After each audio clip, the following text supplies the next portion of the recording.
Listo. Entonces, como pueden observar, esta es una pintura de Rafael, se llama La Transfiguración y está dividido en dos aspectos. Una parte, acá están los apóstoles, Cristo ascendiendo, y acá abajo pueden observar a un niño que es descrito en la pintura, este niño, ay señor, como un lunático, pero en realidad tenía epilepsia. Entonces los evangelios de Mateo, Marcos, Lucas, en la descripción que hacen una descripción dándole una connotación diabólica de posesión a las personas con epilepsia y por ello, a través de la historia, la epilepsia ha tenido una, unas cosas muy curiosas, como por ejemplo el año 32 se abolió una ley en los Estados Unidos donde estaba prohibido casarse con una persona que padezca epilepsia. Entonces la epilepsia ha jalado durante toda la historia este tipo de circunstancias especiales y en la búsqueda por el origen, cada civilización interpretó a la manera que se podía. La mayor parte siempre iba en desmedro del paciente con epilepsia, excepto en los egipcios, donde los faraones, en el tiempo los faraones, había toda una casta de faraones que sufrían de epilepsia. Entonces, la única diferencia entre la mayor parte de la población que había y el faraón era que el faraón convulsionaba. Entonces asumieron que en ese momento de la convulsión el faraón entraba en nexo con Dios. Entonces ellos tenían, y de ahí apareció el término de la enfermedad sagrada, hasta que Hipócrates decía que la epilepsia era tan sagrada como cualquier otra enfermedad. Entonces, al ver una crisis epiléptica, se asume que este es el producto de una fuerza o energía que viene del.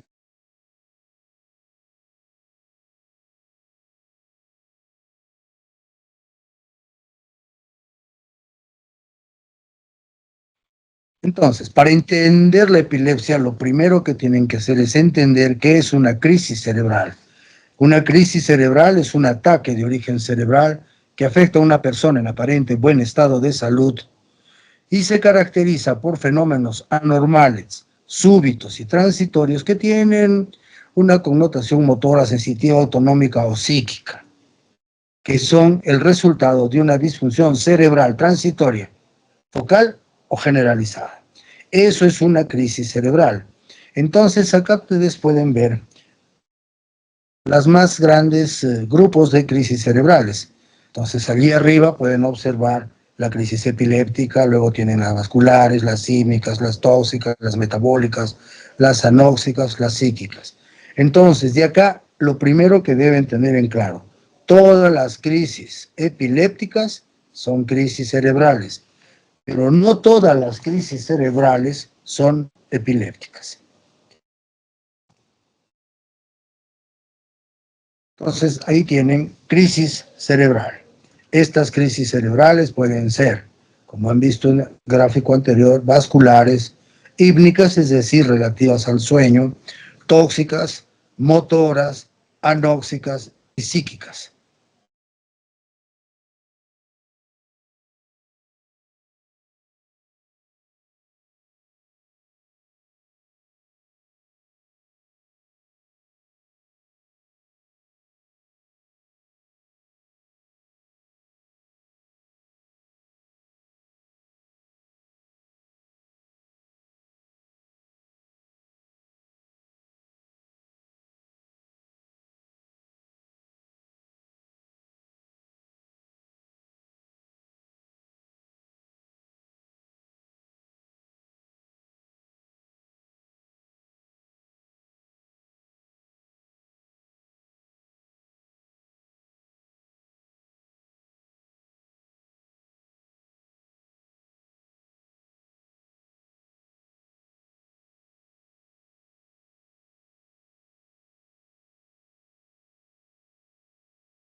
Ya han entrado toditos ahora.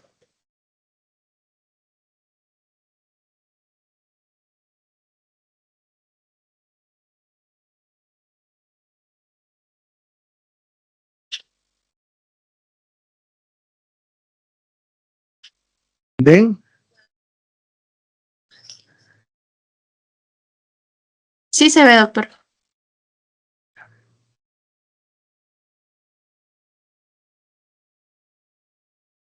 Dame un segundo. Ay, qué problema es esto. Entonces, acá teníamos, ¿me escuchan? Sí, doctor. Todas las crisis cerebrales menos las crisis de la epilepsia.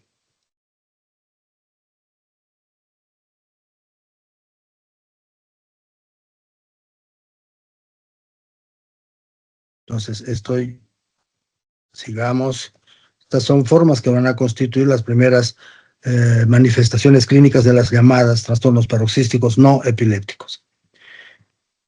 Entonces, crisis cerebral, ¿esto han escuchado o no?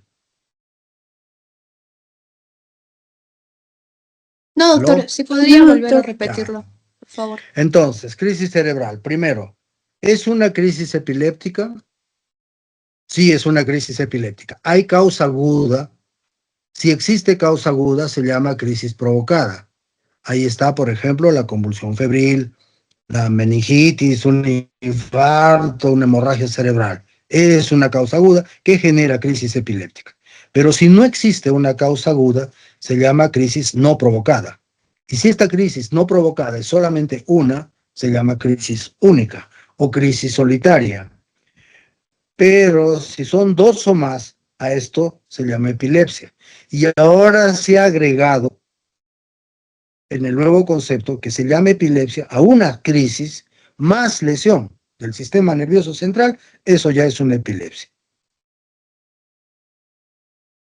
Y ahí los trastornos paroxísticos no epilépticos, que es la parte final de la clase de hoy. Entonces, por ejemplo, es el Papa Pío IX. Él es el que quiso ser cura, pero por tener epilepsia no lo aceptaban. Él hizo todo lo que significa su insistencia y trató de demostrar que en efecto la epilepsia es una enfermedad más. Fue aceptado, con el tiempo fue papa, es uno de los 3 papas que ha durado más tiempo en el papado, con Juan Pablo II. Él pasaron los 30 años de ser papas, o sea, hasta más de 30 años en el papado. Para entender entonces cómo es una crisis epiléptica, tenemos que ver acá en el gráfico la actividad excitatoria en rojo. Esta actividad excitatoria, no se olviden, parte de la corteza y es inhibida por la actividad, obviamente con el mismo nombre, inhibitorio, que está en azul. Entonces, esta es, digamos, la función bioeléctrica, la forma bioeléctrica de la función cerebral que todos ustedes tienen en este momento. Y si hacemos un electroencefalograma, vamos a ver que así cada parte tiene un trazado diferente. Y a esto se llama asincronía cerebral. Pero ¿qué sucede en un patrón anormal? La actividad excitatoria es de gran intensidad o de gran frecuencia, que toda la actividad excitatoria supera a la actividad inhibitoria. Entonces, este fenómeno cortical pasa por cuerpo calloso, se va al otro lado y tenemos una generalización de la crisis. Esta crisis, si la detectamos en un electroencefalograma, vamos a ver que todos hacen lo mismo. Y a esto se llama hipersincronía y es la característica bioeléctrica de la epilepsia.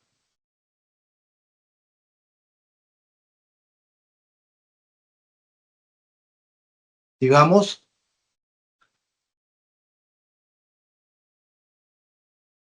entonces, una crisis epiléptica es la expresión clínica de una descarga neuronal excesiva y o hipersincrónica. Se manifiesta como una alteración súbita y transitoria de la función cerebral, y su clínica tendrá o no alteraciones de conciencia, alteraciones motrices, sensoriales, autonómicas o psíquicas. Acá tienen ustedes un electroencefalograma normal, donde pueden observar en las partes anteriores y las partes posteriores. Occipital 1 es occipital izquierdo, O2 es el lado derecho. Todo lo que son impares son izquierdos y los pares son derechos. Entonces acá hay una hipersincronía. Pero ¿qué pasa en una crisis epiléptica? Ya pueden ver una hipersincronía generalizada. Todos hacen lo mismo. Y acá pueden observar, si quieren, una punta onda, punta onda, punta onda de 3 ciclos por segundo, y esto es típico de una crisis de ausencia.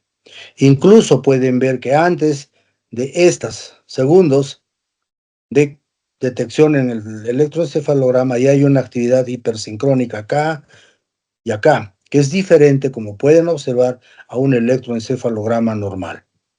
Entonces, acá vamos a tener un grupo de neuronas que están rodeando a una neurona especial. Es una neurona que tiene ciertas características que le van a dar la condición de ser la neurona o el grupo de neuronas que tienen esa particularidad de descargar espontáneamente. Y esta neurona tiene características propias como la desafrentación, la hiperexcitación, la despolarización parcial, alteraciones en la membrana de la neurona, que son aquellas que van a hacer que la hipertermia, la hipoxia, la hipoglicemia, la hiponatremia o la hipocalcemia faciliten el descargo de la crisis epiléptica. Y otras cosas, como por ejemplo, etapas del sueño y la fotoestimulación son factores que van a llevar a la facilitación de la crisis epiléptica.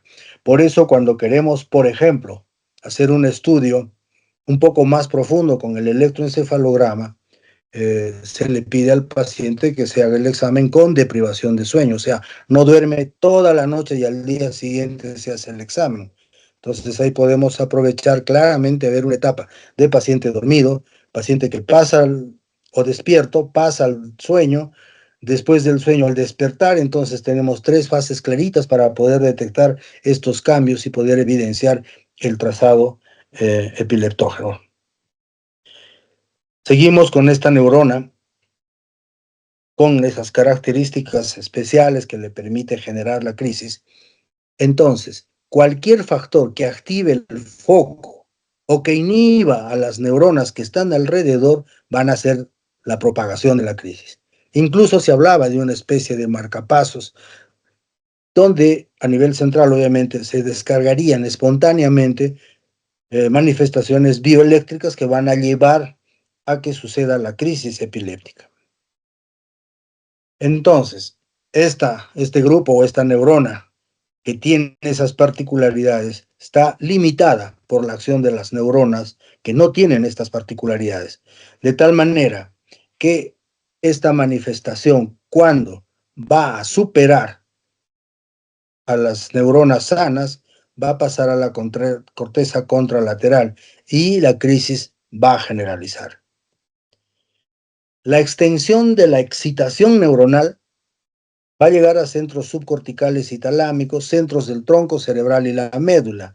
Y esto va a explicar la fase tónica, con hiperactividad del sistema autonómico, y el compromiso de conciencia, por compromiso del tronco cerebral. Todo esto explica la fase tónica del inicio de la crisis epiléptica generalizada. Continuamos. Esta extensión de la excitación cerebral se interrumpe, intermitente, la descarga convulsiva, por 2 mecanismos: la inhibición diencefálico cortical y porque la neurona se agota. Al agotarse, y nuevamente aparece la fase tónica, se agota, tónica, se vuelve a agotar, sigue la tónica, ese conjunto vendría a ser la fase clónica. Entonces, la crisis epiléptica tiene ciertas características que no deben olvidar. Por ejemplo, cuando es generalizada, va a llegar a las neuronas del hipocampo. Y estas neuronas del hipocampo son las que van a permitir la realización de procesos relacionados con la memoria. Por eso, una crisis generalizada, el paciente no recuerda la crisis. ¿Por qué? Porque no hay ese mecanismo de fijación en la memoria de lo que pasa en la crisis, porque se ha afectado esta estructura que es el hipocampo.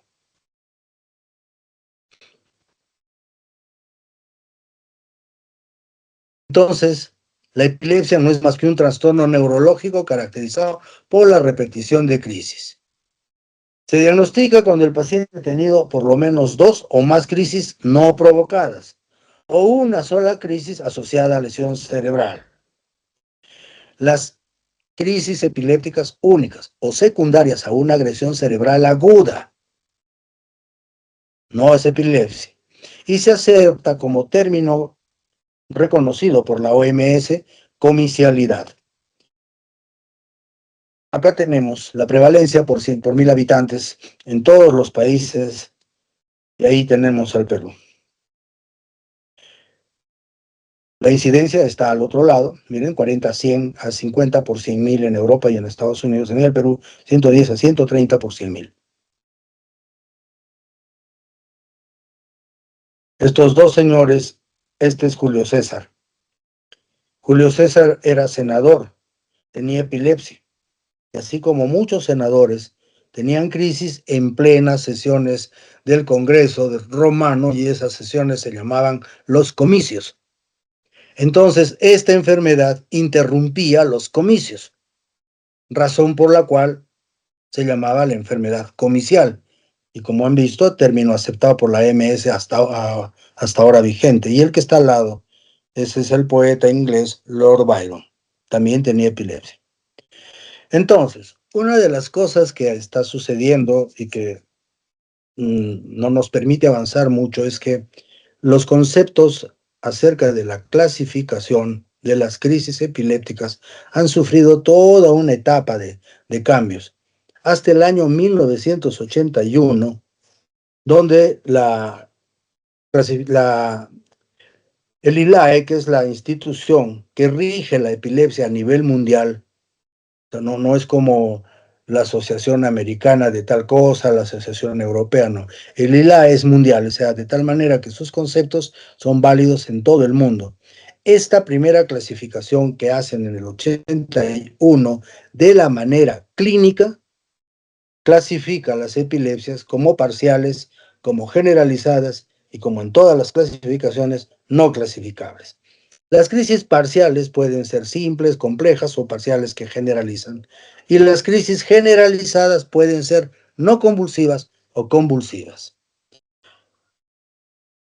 Entonces, las parciales simples pueden tener una forma motora, sensitiva, autonómica o psíquica.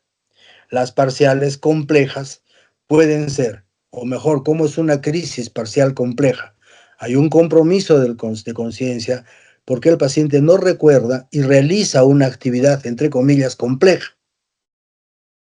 Y las crisis generalizadas pueden ser no convulsivas, donde están las ausencias, las atónicas, las akinéticas, y pueden ser convulsivas, donde están las crisis tónicas, las crisis clónicas, las tónico-clónicas y las mioclónicas.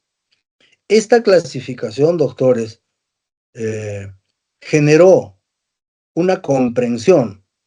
Esta es del 81. Ha habido, se describen casi más de 6 nuevas clasificaciones.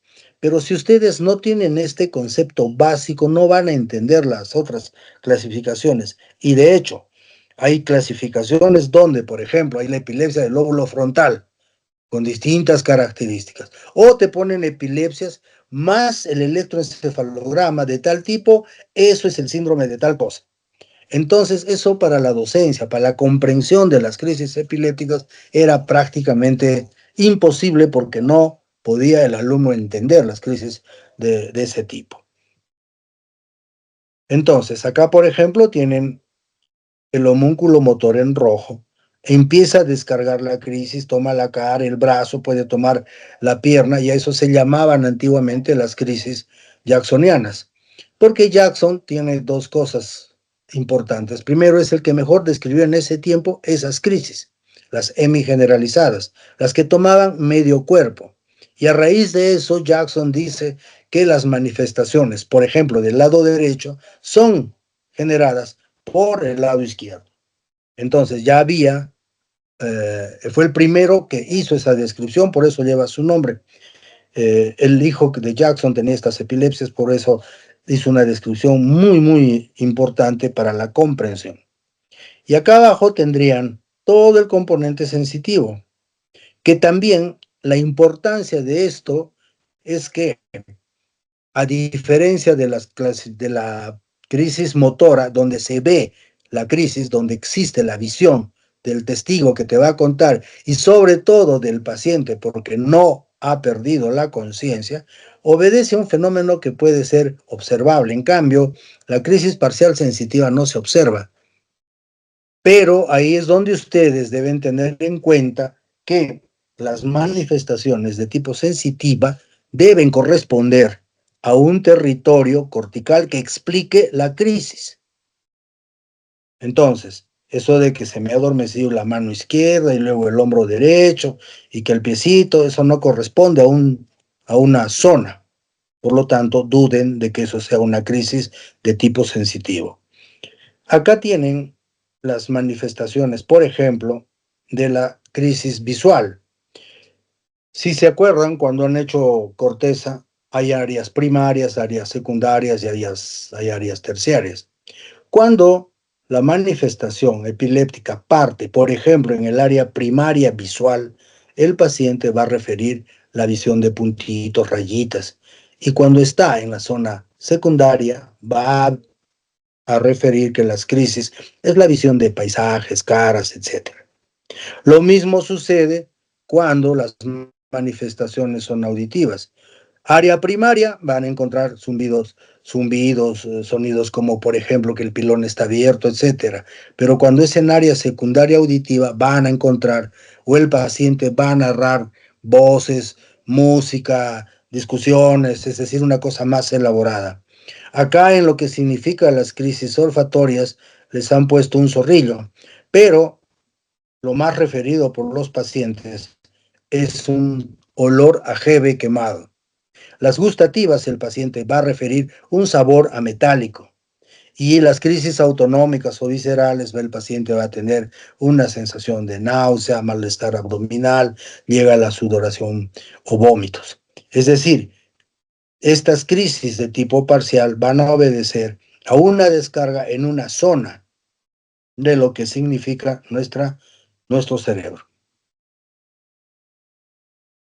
Ahí está Van Gogh y al lado está Dostoyevsky, dos personas que también tuvieron epilepsia y pese a su epilepsia, entre comillas, fueron grandes personajes. Entonces, en conjunto tenemos todo esto, las crisis parciales, las crisis generalizadas, con sus distintas subformas, que creo que es la mejor manera para que ustedes comiencen a entender las epilepsias.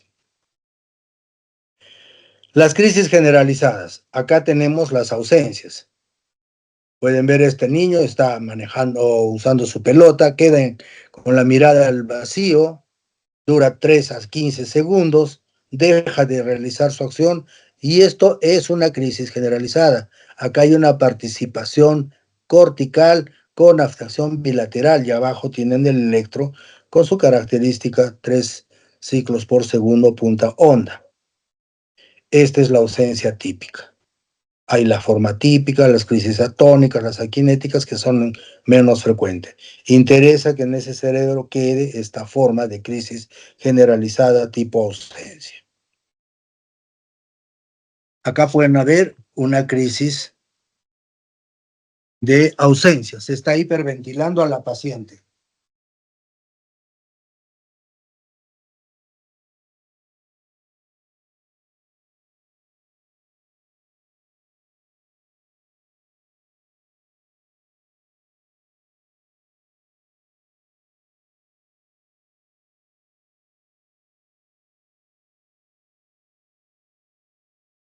Como pueden observar, en un momento la niña deja de respirar, queda en ausencia y luego se conecta y empieza a hablar.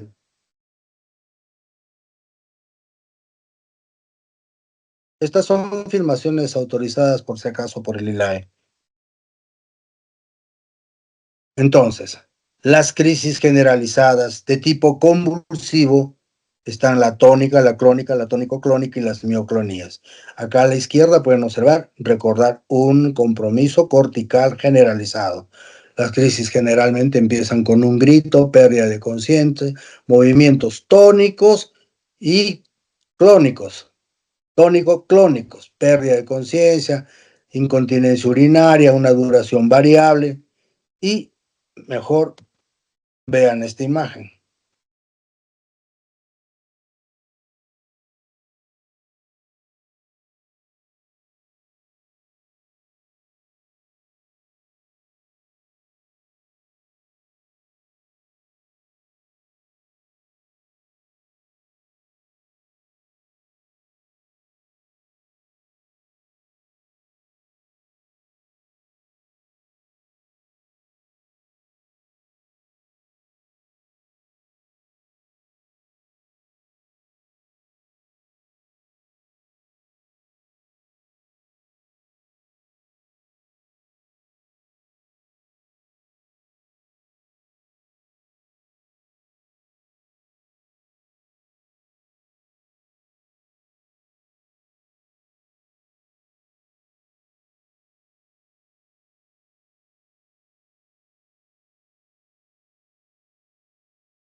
Crisis generalizada, tónico-clónica.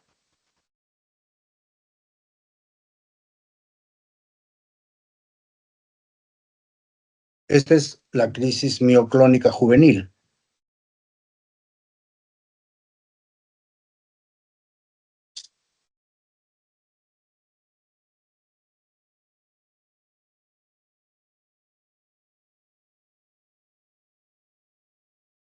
Acá tienen a Lenin, personaje ruso, y al lado está lo que ustedes deben aspirar, lo que hizo este es Alfred Nobel, el que está al lado. Nobel también, ambos tenían epilepsia. Entonces, todo lo que hemos visto es la manera como clínicamente ustedes van a llegar a pensar si este paciente es una crisis parcial simple, una generalizada, es una convulsiva, no es convulsiva, etc.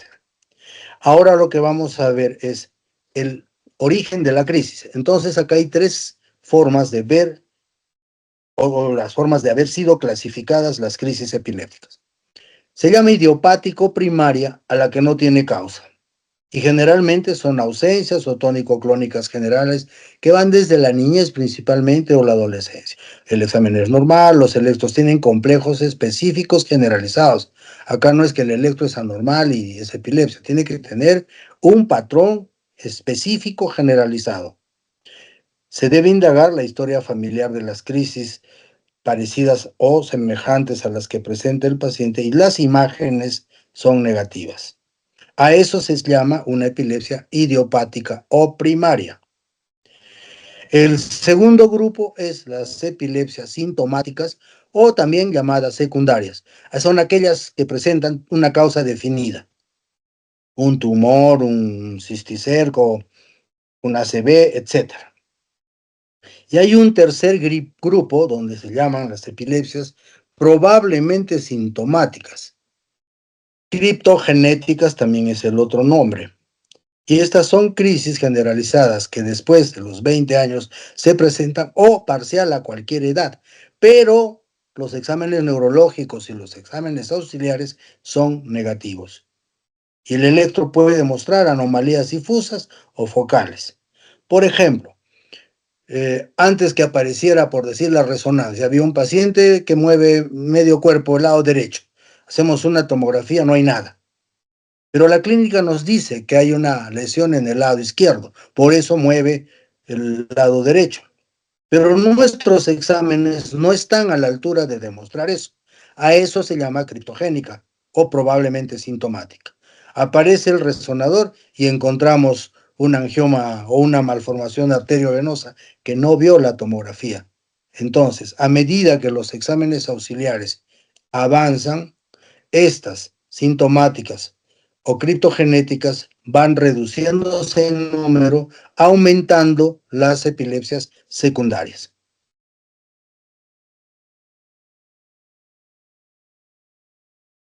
Este cuadro lo tenemos nuevamente de toda la secuencia que deben seguir. Y el diagnóstico de la epilepsia involucra primero anamnesis. Y esta anamnesis debe tener en cuenta, primero, ¿es o no es una crisis epiléptica?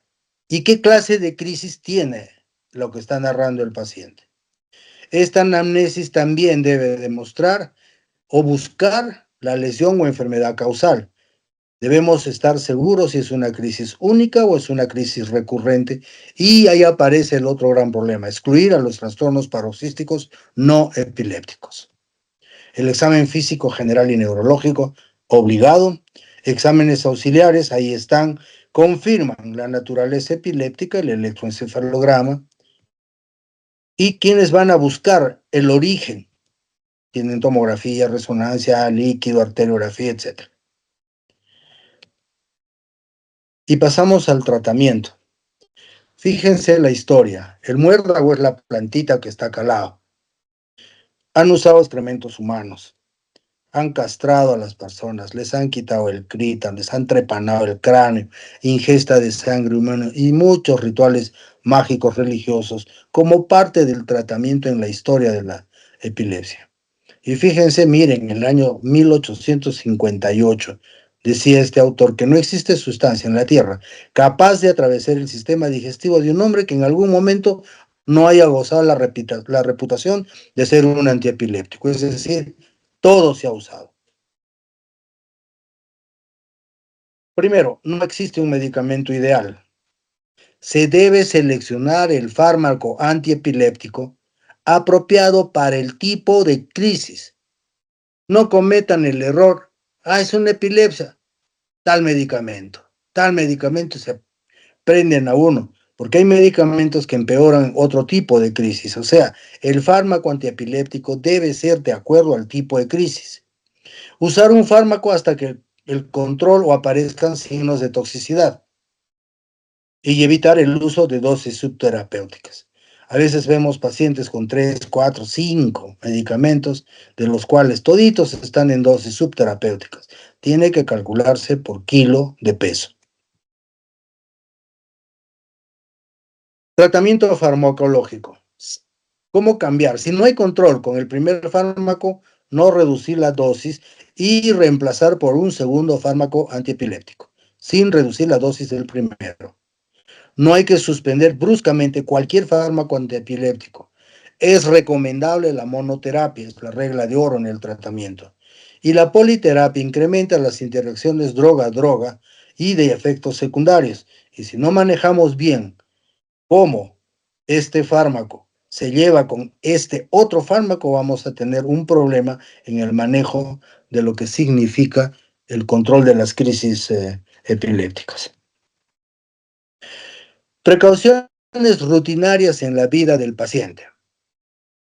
No todo en el manejo de la epilepsia es pastillas. Esto debe cumplir el paciente. Debe dormir el tiempo adecuado a su ritmo personal. No debe tomar trago y no debe fumar. No exceder a la ingesta de líquidos, principalmente en mujeres y cerca a sus periodos, porque la retención hídrica abusa algunas veces como un disparador de crisis epiléptica. Debemos ser conscientes y hacer conscientes sobre todo al paciente acerca del manejo de vehículos motorizados. Practicar deporte, obviamente evitando aquellos que impliquen riesgo. No puede estar subiendo o escalando montañas o casa submarina o carrera de motos o cualquier cosa que ponga en riesgo. Debe llevar una vida sexual y marital normal. Siempre pregunten cómo va ese aspecto de su vida. El embarazo requiere una vigilancia estricta, el niño debe ser tratado igual que sus hermanos. Acá, por ejemplo, las mamás sobreprotegen a sus hijos. No, hijito, no hagas esto, que yo te lo hago, que no, hijito, y al final hemos criado y hemos creado a una persona que no va a valerse en la competencia que significa el desarrollarse en esta vida.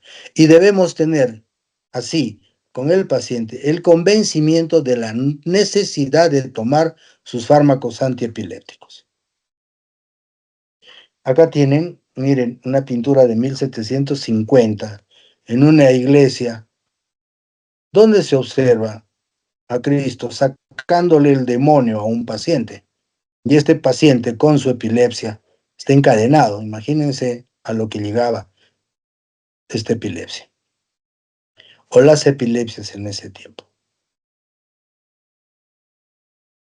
Punto 2, trastornos paroxísticos no epilépticos. Miren, manifestaciones, o sea, una crisis cerebral de origen diverso, pero que tienen el carácter común de no ser epilépticos. Por cada 10 trastornos paroxísticos no epilépticos existe una epilepsia. Y por hacer las cosas mal, la cosa está al revés todavía en nuestro medio. Hay 10 con epilepsia, 1 con trastorno paroxístico no epiléptico cuando las cosas es al revés. Miren, la cuarta parte de los niños que van al neurólogo con diagnóstico de epilepsia no tienen epilepsia. 25%, o sea, la cuarta parte. ¿Y cuáles son estos trastornos paroxísticos más frecuentes?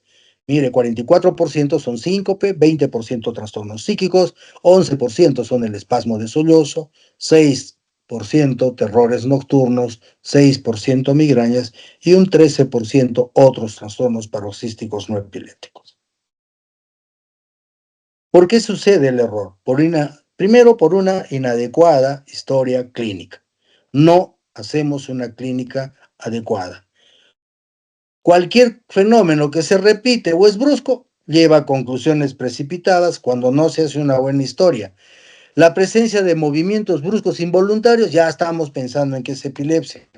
Incontinencia de esfínteres, es epilepsia. Historia familiar de crisis epiléptica, ya vuelve al paciente epiléptico. Antecedentes de convulsiones febriles, igualito. El electro anormal, peor. Pacientes que tienen un síncope en la mañana, le hacen el electro en la tarde y obviamente va a salir anormal, pero eso no significa que sea epiléptico. Es un síncope con un electro anormal. Desconocer los trastornos paroxísticos no epilépticos, y esto es lo más frecuente que sucede en el colega que mira a un paciente que tiene un movimiento o una crisis cerebral. Eso es lo que lleva todas estas cosas al error del diagnóstico de epilepsia, por desconocimiento de los trastornos paroxísticos no epilépticos. Entonces, tenemos la crisis cerebral, ya habíamos visto todas sus formas vasculares, la isquemia transitoria, que es un fenómeno de corta duración y que ha recibido ya cambios en función al tiempo. Hasta hace unos años, la isquemia transitoria era todo evento vascular que se recuperaba en menos de 24 horas, ahora es una hora. Cuando se vean ACV van a darse cuenta por qué. La migraña tiene formas, muchas formas, que se pueden confundir con la epilepsia. Entonces, acá tienen, mejor sigamos, todas las formas más frecuentes de trastornos paroxísticos no epilépticos. Entonces, el primero es el anóxico y dentro de esto las dos formas que interesa que ustedes sepan. El primero, el espasmo de sollozo, y eso ustedes deben haberlo visto o lo van a ver. Un niño se cae o quiere algo, llora y se pone morado, se pone pálido, pierde la conciencia. Ahí van a ver a la mamá soplándole la boquita y pasa. Esto se confunde con epilepsia, pero es un fenómeno no epiléptico de tipo anóxico. Y el más frecuente es el síncope, que puede ser vasovagal, vasodepresión, neurocardiogénico, cardíaco o febril. El síncope tiene todas esas formas y la característica clínica es que el paciente le avisa Él va a sentir una sensación de mareos, el estómago siente una sensación diferente, empieza a sudar frío, se da cuenta que va a perder el conocimiento, se pone a buen recaudo y pierde el conocimiento. Quien va a narrar la crisis va a decirles que estaba pálido. Y acá este es un problema porque cuando el síncope es prolongado, el cerebro hace crisis tónico-clónica generalizada. Entonces, vean la importancia de conocer esto, preguntarle al paciente qué es lo que siente antes, qué estaba haciendo. El síncope es frecuente en lo que es las misas, las marchas, los desfiles, las formaciones, o el nervioso que le están sacando sangre, se desmayan. Entonces, tienen que indagar dónde sucedió todo eso. Los trastornos paroxísticos no epilépticos de tipo hípnico es el pavor nocturno. El pavor nocturno es un episodio en que el niño despierta con la mirada fija, perdida, con una cara de pánico, no entiende, no obedece a lo que le dicen los padres. Después de unos segundos, se echa en la cama y se duerme. Al día siguiente, no recuerda. En el sonambulismo, el paciente se levanta de la cama y realiza una actividad, entre comillas, compleja, como caminar. Pero si en su trayecto encontrara algo inusual, va a chocar con una mesa que no estaba, por ejemplo. Estos pacientes con sonambulismo regresan a su cama y se duermen y al día siguiente no recuerdan. El tratamiento de los cuadros de sonambulismo son importantes cuando, por ejemplo, el paciente vive pues en un quinto o más pisos, donde el riesgo de caer por la ventana es importante. La presencia de movimientos anormales, y eso ustedes observen a gente que duerme, hay movimientos de piernas a veces. Las pesadillas, que son trastornos hípnicos, que van a ser de importancia cuando son frecuentes. Los síndromes de apnea y la hipersomnia del sueño. La narcolepsia tiene una característica especial. ¿Por qué? Miren, tenemos muchos años viendo neurología y esto se describe con una frecuencia mayor en otros sitios. Acá en el Perú hemos visto muy pocos, en Arequipa yo solo he visto 2 casos, y se caracteriza primero por las crisis de sueño. Estos son episodios que el paciente, estando, aunque sea parado, se duerme. Dura un periodo hasta de 10 minutos o menos y el paciente despierta, entre comillas, descansado. Puede ver la pérdida postural y puede ser desencadenado por emociones fuertes, sí. La parálisis del sueño, y estoy seguro que algunos de ustedes han tenido. Están durmiendo y despiertan, abren los ojos y no pueden moverse. Quieren llamar a alguien y no pueden hablar. Y eso genera una sensación francamente desesperante y luego se conectan. Esto está asociado generalmente a situaciones de estrés, cuando van solitos, la parálisis del sueño. Pero cuando ustedes tienen las 4 cosas, crisis de sueño, la cataplegia, la parálisis del sueño y las alucinaciones hipnagógicas, recién podemos hablar de narcolepsia. ¿Qué son las alucinaciones hipnagógicas? Es decir, cuando el paciente tiene unos sueños que, digamos, a todo color, sumamente vívidos. Esas 4 cosas tienen un componente genético y se llama narcolepsia. Los trastornos paroxísticos no epilépticos motores. Acá tenemos los tics, la coriotetosis paroxística familiar, los estremecimientos. Estos estremecimientos ustedes lo han visto generalmente con niños pequeños, los has acabado de bañar o los has visto y empiezan a temblar como que estuvieran temblando de frío. Eso se llaman estremecimientos y a veces cuentan y pueden ser confundidos con epilepsia. Los fenómenos masturbatorios son aquellos que se refieren a mujercitas que tienen menos de 4, 3 años, menos de 5 años, que empiezan a tener una frotación en sus piernas, empiezan a frotar las piernas una alrededor de la otra y terminan en algo que pareciera francamente una etapa orgásmica. Entonces la familia mira a su hija a esa edad y si no tienen un conocimiento aceptable de lo que es la vida, van a pensar pues que está haciendo esta chica. El padre le echa la culpa a la mamá al padre y se callan. Felizmente, después de los 5 años, espontáneamente desaparece. El vértigo paroxístico es una sensación subjetiva u objetiva de movimiento. Yo estoy dando vueltas, las cosas me dan vueltas. Estos vértigos paroxísticos están asociados, por ejemplo, en los niños que la movilidad los está llevando dentro de la ciudad, de su casa al colegio, se marean. Ha tenido relación estos vértigos con la aparición de migraña posterior, no con epilepsia.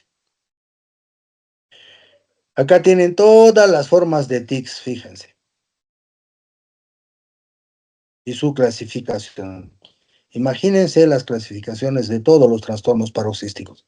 Entonces, lo importante en esto es que los tics son trastornos o crisis cerebrales de tipo motor, que la característica, creo, clínica para ustedes es importante, que son repetitivos, menos de un año. Si duran menos de un año se llaman transitorios y crónicos más de un año. Y la característica es que, por ejemplo, se incrementan con las situaciones de estrés. Y otra cosa, este año se andan jalando la corbata, mañana, el próximo año, toman una posición de la cara, así como la ven. Al próximo año es otra forma de tic. Entonces van variando y pueden ser clónicos, tónicos, simples, complejos, etcétera. Los trastornos paroxísticos no epilépticos psíquicos, las rabietas. Esto lo han visto en los niños, como está en la foto, porque si no le compras lo que quiera, se tira al piso. Las crisis de pánico, las crisis de rabia psicopática, es lo que se ha tipificado en las personas que hacen alguna cosa que luego pueden no recordar, pero es secundario a un estado emocional intenso y que hacen alguna actividad que no recuerden. Y las crisis de hiperventilación psicógena, esto más se da en mujeres que empiezan a respirar, respirar, respirar, se les adormecen las manos y hasta pierden la conciencia, generalmente como fenómeno reactivo, algún tipo emocional intenso. Las pseudocrisis, tienen que tener en cuenta acá primero, las pseudocrisis, quien padece más frecuente de pseudocrisis son los mismos pacientes que tienen epilepsia. Y en segundo lugar, los trabajadores de salud. Es decir, una persona que sabe cómo es una crisis epiléptica la va a simular.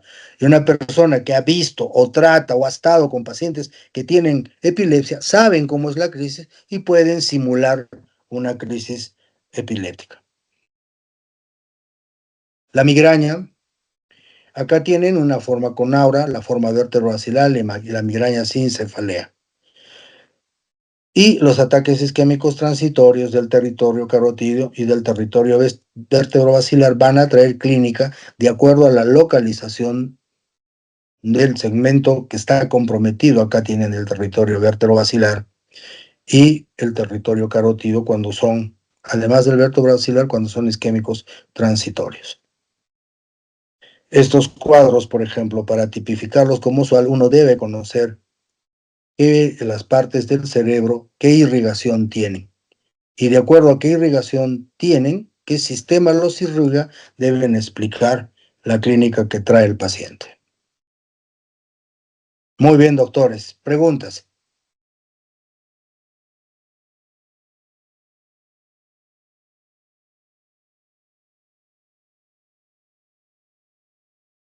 Vamos a hacerle llegar a la delegada